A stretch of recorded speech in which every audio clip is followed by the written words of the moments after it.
මේක හරි සරල ක්‍රමයක්. දැන් ඔයාට මේ වගුව මේ කොලේ බැලුවට පස්සේ මේක ඇත්තටම හිස් කොලයක් වගේ. මේකේ මුකුත් අපිට පේන්නේ නැහනේ. ඉතින් ඔයාට පුළුවන් මේ කොලේ මේ විදියට හරවන්න. දැන් අපිට වගු අර විදියට පේනකොටත් පේන්නේ අම්මේ මේක ගොඩක් පාඩම් කරන්න තියෙනවා වගේනේ. එතකොට පාඩම් කරන්න කම්මැලි ළමයින්ට මේක හොඳ ක්‍රමයක්. ආයුබෝවන් කියලා පිළිගන්නවා නංගි මල්ලි ඔයාව. ඔන්න අද අපි සූදානම් වෙන්නේ පුරාතන පද්‍යයේ ආරම්භය කියන ඔයාලගේ 12 වසරේ පළවෙනි පාඩම ගැන සාකච්ඡා කරන්න. ඉතින් මම ඔයාලට කියලා දෙන්න සූදානම් පුරාතන පද්‍යයෙන් අවදි මොනවද, මේ වගේ විශේෂ ලක්ෂණ මොනවද, මේ ඔක්කොම පාඩම් කරගන්න පුළුවන් සරල පහසු ක්‍රමයක් ගැනත් මම මේ වීඩියෝ එක අවසානයේට ඔයාලට කියනවා. ඉතින් දිගටම රැඳිලා ඉන්න වීඩියෝ එකත් එක්ක. සිංහල පද්‍ය සාහිත්‍යයේ ආරම්භය සිද්ධ වෙන්නේ අනුරාධපුර යුගයේ. මිහිඳු හාමුදුරුවන් ලංකාවට වැඩම වීමත් එක්ක මේ සිංහල සාහිත්‍යයට පසුබිම නිර්මාණය වෙනවා. ඒ අනුව ලියපු පළවෙනි කවි පොත තමයි සියවස්ලකර කියලා කියන්නේ. ඊට පස්සේ සීගිරි කුරුටු ගීත් වෙන මේ අනුරාධපුර යුගයේම රචිත පද්‍ය සාහිත්‍යයට උදාහරණයක් විදිහට දක්වන්න පුළුවන්. මේ සීගිරි කුරුටු ගී ලියලා තියන්නේ සීගිරිය බලන්න ගියපු ඒ කාලේ හිටපු ජනතාව සීගිරිය දැක්කීමත් එක්ක ඔවුන්ට ඇතිවන හැඟීම්, ඒ වගේම සීගිරි ලලනාවෝ දැකීමත් එක්ක ඔවුන්ට ඇතිවන හැඟීම්, ඒ වගේම මේ සීගිරිය බලන්න ගියපු ගමනේදී හමු වුණු කාන්තාවන් ගැන, ඔවුන්ට හමු වුණු විවිධ පිරිස් ගැන, ඒ අවට වටපිටාව ගැන සිද්ධි මෙන්න මේ සීගිරි කුරුටු ගී වල අන්තර්ගත වෙනවා. පසුකාලීනව ඊළඟට පොළොන්නරු අවදිය. පොළොන්නරු අවදිය ගැන කතා කරද්දී පොළොන්නරු අවදියේ ප්‍රසිද්ධ කවි පොත් දෙකක් තමයි මුව දෙව්දාවත සහ සසඳාවත කියලා කියන්නේ. මේකෙන් මුව දෙව්දාවත ලියලා තියන්නේ මකාදේව ජාතකය ආශ්‍රය කරගෙන. මකාදේව රජතුමා නරකෙසක් දැකලා තපසට යන සිද්ධියක් තමයි මේ මුව දෙව්දාවතේ සඳහන් වෙන්නේ. ඒ කාලේ පොළොන්නරුවේ තිබුණු දේශපාලන වාතාවරණයත් එක්ක මේ පාලකයන්ට රජවරුන්ගේ ක්‍රියාකලාපයන් රජවරුන්ගේ ක්‍රියාකලාපයන් මොන වගේ විය යුතුද? ඇතැම් රජවරු තමන්ගේ රාජ්‍ය ලෝභීත්වය අතහැරලා තපසට ගියා කියන මෙන්න මේ උපදෙස් ඒ කාලේ පොළොන්නරුවේ හිටපු රජවරුන්ට දෙන ඌමනාවෙන් මෙන්න මේ මකාදේව ජාතකය ආශ්‍රය කරගෙන මුව දෙව්දාවත රචනා වුණා කියලා විචාරකයන් මතපල කරනවා. ඊළඟට අපි බලමු සසඳාවත ගැන. සසඳාවත ලියලා තියන්නේ සස ජාතකය ආශ්‍රිත කරගෙන. ඔයාලා හැමෝම වගේ දන්නවා පොඩි කාලේ අහපු කතාවක්. ශක්‍රයාට තමන්ගේ ඇඟේ මස් දන් දෙන්න හාවේ ගිනි ගොඩට පැන්න කතාවක් ඔයාලා අහලා ඇති නේද? අන්න ඒ කතාව තමයි මෙන්න මේ සස ජාතකයේ තියෙන්නේ. ඉතින් මේ සස ජාතකය ගැන කතා කරද්දී සංස්කෘත අලංකාරවාදයට අනුව ලියවිච්ච මේ සස ජාතකයේ ප්‍රධාන තේමාවෙන් ඔබට ගිහිල්ලා ඒ තේමාවට උචිත නොවන විදියට ගැලපෙන්නේ නැති විදියට අනවශ්‍ය වර්ණනා, ඒ කියන්නේ ඍතු වර්ණනා වගේ අනවශ්‍ය වර්ණනා බොහොමයක් මෙන්න මේ සස ජාතකයේ අන්තර්ගත වෙලා තියෙනවා. ඊළඟට අපි කතා කරමු දඹදෙණි යුගය ගැන. දඹදෙණි යුගය ගත්තට පස්සේ දඹදෙණි යුගයේ පද්‍ය කෘති වලට වඩා තියෙන පද්‍ය රචනා පිළිබඳව උපදෙස් දීපු කෘති. දැන් අපි පද්‍ය කෘතියක් විදිහට ගන්න පුළුවන් දඹදෙණි යුගයේ කෞසිලුමින. මේ කෞසිලුමින රචනා කරන්නේ කරිකාල සාහිත්‍ය සර්වඥ පඬිත දෙවනි පෙරකුම්බා රජතුමා. මේකට මූලික වෙන්නේ කුස ජාතක කාව්‍ය. අර ඔයාලා චිත්‍රපටියක් බලලා ඇති නේද? කුසපබා කතාව. අන්න ඒ කුසපබා කියන චිත්‍රපටියේ තිබුණු ඒ කුස රජුරුවන්ගේ පබාවතීගේ ප්‍රේම වෘතාන්තය ආශ්‍රය කරගෙන තමයි මෙන්න මේ කෞසිලුමින රචනා වෙලා තියෙන්නේ. ඊට කලින් අපේ කතා වෙච්ච ගොඩක් මේ යුගවල ලියවිච්ච අනුරාධපුර පොළොන්නරු යුගවල ලියවිච්ච පොත් බුද්ධ චරිතය එහෙම නැත්නම් බෝධිසත්ව චරිතය ආශ්‍රය කරගෙන ලියවිච්ච දේවල්. දැන් මේකත් බුදුරජාණන් වහන්සේගේ එක් ආත්ම භාවයක් ගැන සඳහන් වුණත් ප්‍රේම වෘතාන්තයක් විදිහට තමයි මේ කෞසිලුමින රචනා වෙලා තියෙන්නේ. දඹදෙණි යුගයේ ලියවිච්ච තවත් පොතක් තමයි එළ සඳැස් ලකුණ කියලා කියන්නේ. මේ එළ සඳැස් ලකුණ පද්‍ය නිර්මාණය කරණය ගැන උපදෙස් දීපු කෘතියක්. මේකේ ගොඩක් වෙලාවට විරිත් ගැන තමයි ගී විරිත්, සැහැලි විරිත් මෙන්න මේ වගේ විරිත් ගැන තමයි මේ එළු සඳස් ලකුණේ සඳහන් වෙලා තියෙන්නේ. මේ කාලේ පද්‍ය කෘති සාපේක්ෂව අඩුවෙන් රචනා වීමත් එක්ක පද්‍ය කෘති රචනා කරන්න කතුවරුන්ට උපදෙස් දෙන්න මෙන්න මේ එළු සඳස් ලකුණ වගේම තව පොත් කිහිපයක්ම රචනා වුණා. ඉතින් ඔයාලගේ විෂය නිර්දේශය ඔයාලත් එක්ක විශේෂයෙන්ම කතා කරන්න කියලා තියෙන්නේ දඹදෙණි යුගයට අදාළව කෞසිලුමින ඒ වගේම එළු සඳස් ලකුණ කියන පොත් දෙක ගැන. ඊළඟට අපි කතා කරමු කුරුණෑගල යුගය ගැන. කුරුණෑගල යුගය කියන්නේ ගද්‍ය සාහිත්‍යයට මූලිකත්වය වැඩිපුර හම්බෙච්ච යුගයක්. ඉතින් මේ කාලේ ලියවෙච්ච පද්‍ය කෘතියක් විදියට අපිට සඳ කිඳුරු දාකව හඳුන්වන්න පුළුවන්. ඉතින් මේ සඳ කිඳුරු දාකව රචනා කරලා තියෙන්නේ විල්ගම්මුල හිමියන් කියලා කියනවා. හැබැයි විල්ගම්මුල කියන්නේ සංඝ පරම්පරාවක් කියලා සඳහන් වෙනවා. ඉතින් කොහොම වුණත් කතුවරයා පිළිබඳ ඒ වගේ තත්වයක් තිබුණත් මේ සඳ කිඳුරු දාකවට මූලාශ්‍රය කරගෙන තින්නේ සඳ කිඳුරු ජාතකයේ සඳ කිඳුරගේ සඳ කිඳුරිගේ කතා පුවත මූලික කරගෙන පතිවතාවේ බලය පතිවත රැකීමේ බලය පිළිබඳව මහිමය පිළිබඳව මෙන්න මේ සඳ කිඳුරු දාකවෙන් කියවෙනවා. ඉතින් අන්න ඒක නිසා මෙන්න මේ පතිවතාව රැකීම වගේ දේවල් ගොඩක් දුරට කතා වුණේ මහනුවර යුගයේ. ඒ වගේම තමයි මේ සඳ කිඳුරු දාකවේ තියෙන භාෂා ලක්ෂණ මහනුවර යුගයත් එක්ක සම්බන්ධයි කියලා විද්වතුන් මත පළ කිරීමත් එක්ක මේ සඳ කිඳුරු දාකව කුරුණෑගල යුගයටද අයිති වෙන්නේ මහනුවර යුගයටද අයිති වෙන්නේ කියන එක ගැන මතවාද කිහිපයක් විවිධ මතපළ වෙලා තියෙනවා. ඊළඟට අපි කතා කරන්නේ ගම්පොළ සාහිත්‍ය අවධිය ගැන.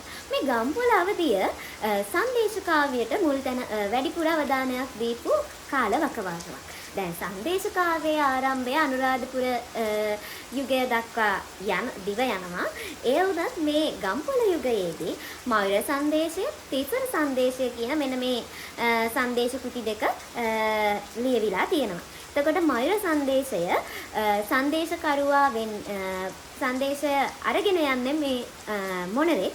එතකොට කවීශ්වර කියන කවියා මේක ලිව්වා කියලා සඳහන් වෙනවා. තිසර සංදේශය මේක රාජහංසයා තමයි මේකේ දූතයා බවට පත් වෙන්නේ.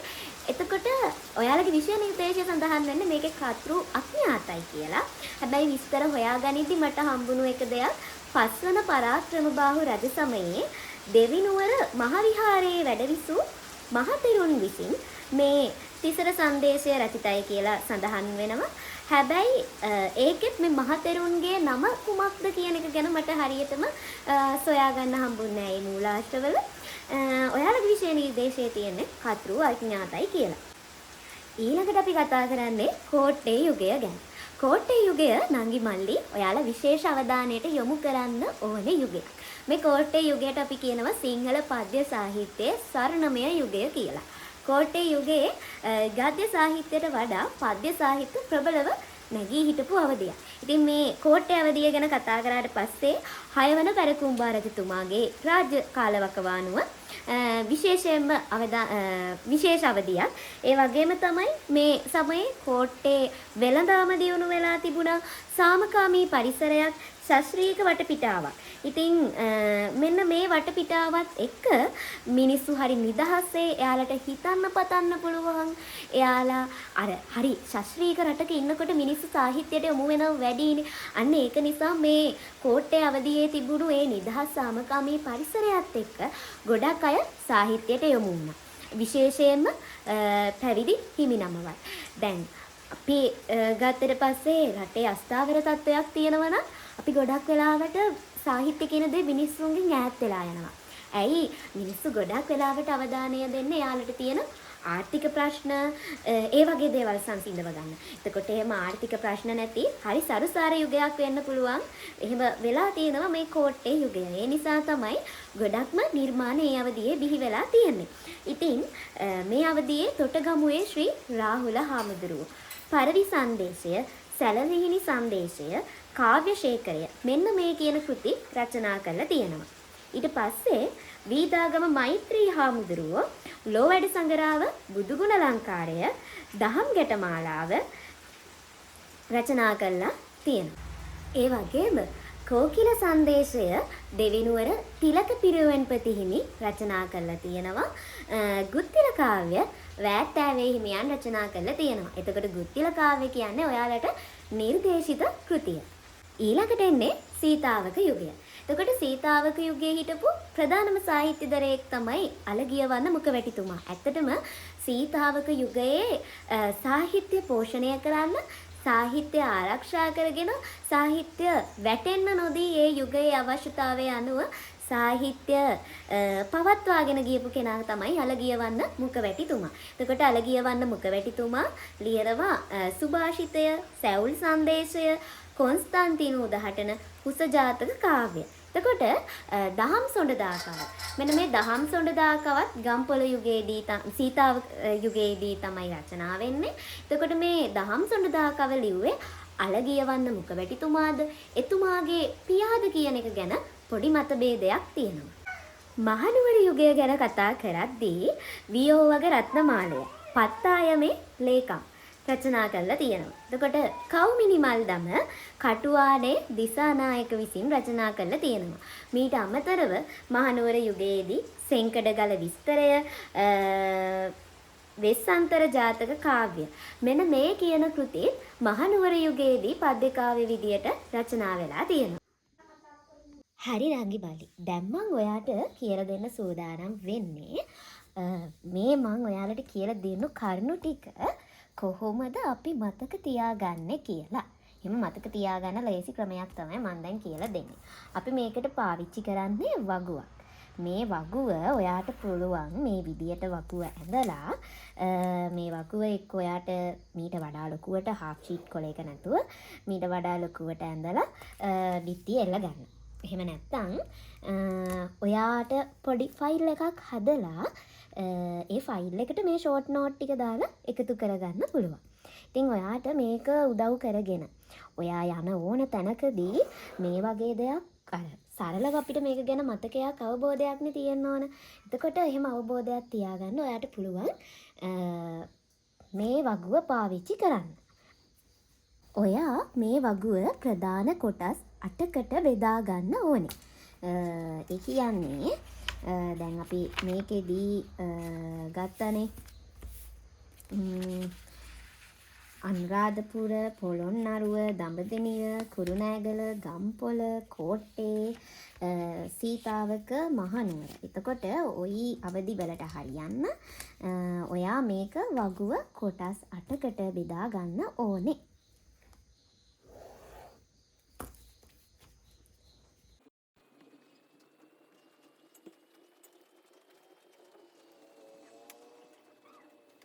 හරි නංගි මල්ලි. ඔයාට දැන් පේනවා මම මේ හදලා තියෙන වගුව. මේ වගුවේ අනුරාධපුරේ සීගිරි කුරුටුගී, සියබස්ලකර, සලමෙවන් රජු, ඒ කියන්නේ පළවෙනි සේන රජු, පොළොන්නරුව, මුවදෙව්දාවත, සසඳාවත, කවුසිළුමිණ, එළුසඳස් ලකුණුසර. එතකොට කවුසිළුමිණ ලියලා තියෙන්නේ දෙවෙනි පැරකුම්බා රජු, එළුසඳස් ලකුණ භද්‍රහිමි, සඳකිඳුරු දාකව ඒක පිල්ගම්මුල හිමි විසින් රචිතයි කියලා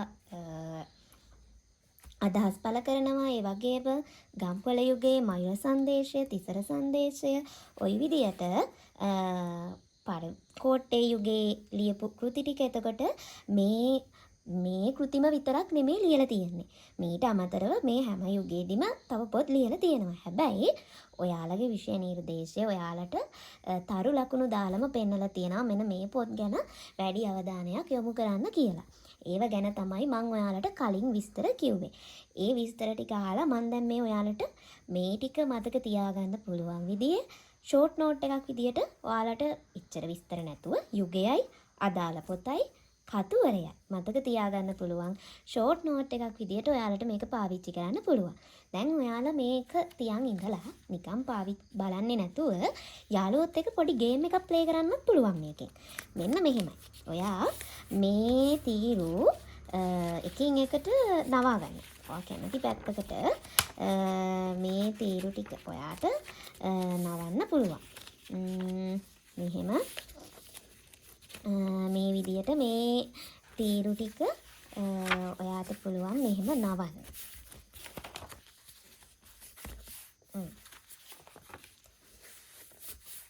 මේක හරි සරල ක්‍රමයක්. දැන් ඔයාට මේ වගුව මේ කොලේ බැලුවට පස්සේ මේක ඇත්තටම හිස් කොලයක් වගේ. මේකේ මුකුත් අපිට පේන්නේ නැහනේ. ඉතින් ඔයාට පුළුවන් මේ කොලේ මේ විදියට හරවන්න. දැන් අපිට වගු අර විදියට පේනකොටත් පේන්නේ අම්මේ මේක ගොඩක් පාඩම් කරන්න තියෙනවා වගේනේ. එතකොට පාඩම් කරන්න කම්මැලි ළමයින්ට මේක හොඳ ක්‍රමයක්. දැන් මෙහෙම බැලුවට පස්සේ ඔයාට පේන්නේ මේකේ යුග දෙකයි තියෙන්නේ. ඔය නිකන් ඉන්න ගමන් මේක නිකන් පේන තියෙන නිකන් ඔයා මතකෙට දාගන්නකො. අනුරාධපුර යුගය, සීගිරි කුරුටුගේ සියපස්ලා කර. ඒ ඉන්න ගමන් හරි. ඒ දෙක ඔන්න ටිකක් මොලේට ගියා. ඊට පස්සේ පොළොන්නරු යුග දෙකේ. පොළොන්නරු යුගේ පොත් දෙක පාඩම් කරගත්තා. ඊට පස්සේ ඔයාලට පුළුවන් මේ විදියට. දඹදෙණි යුගයයි කුරුණෑගල යුගයයි. මෙහෙම හැරෙවුවම ගම්පොළ යුගය, කෝට්ටේ යුගය. ඊට පස්සේ මේ විදියට කරාම සීතාවක යුගයයි මහනුවර යුගයයි. චුට්ට ඔයා සම්පූර්ණ පාඩමක් ඔලුවට දාගෙන තියෙනවා. ඉතින් මේක හරිම සරල දෙයක්. මේ වගේ සරල දේවල් try කරලා බලන්න. මේ වගේ දේවල් වලින් ඔයාට පුළුවන් සංකීර්ණ පාඩම් පහසුවෙන්ම ධාරණය කරගන්න. අපි එහෙනම් තවත් පාඩමකින් හමු වෙමු. මම මේ වගේ තවත් ලස්සන ක්‍රමයක් අරගෙන ඔයාව හමු වෙන්න එන්න.